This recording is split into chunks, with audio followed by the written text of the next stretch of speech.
Pipe जोड्नु मात्र plumbing होइन, सही तरिकाले जोड्नु नै प्रोफेसनल प्लम्बिङ हो। साधारण तरिकाले पाइप जोड्दा धेरैले अलाइन्समेन्ट, फिटिङ र लिकेज जाँचलाई त्यति धेरै ध्यान दिँदैन। त्यही कारणले पछि जोइन लुज हुने, लिकेज आउने र पाइपमा समस्या देखिन सक्छ।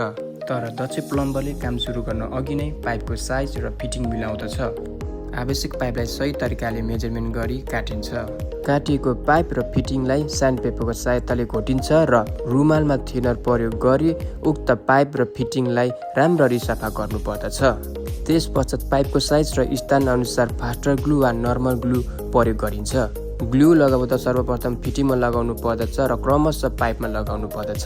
सल्भेन्ट सिमेन्ट लगाउँदा पाइप वा फिटिङको चारैपट्टि लगाउनु पर्ने हुँदछ।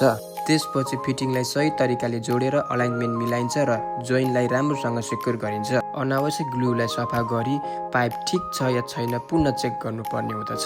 कार्य सम्पन्न भइसके पश्चात उक्त पाइप वा फिटिङ ठिक छ छैन भनी प्रेसर टेस्ट गरी चेक गर्नुपर्ने हुँदछ।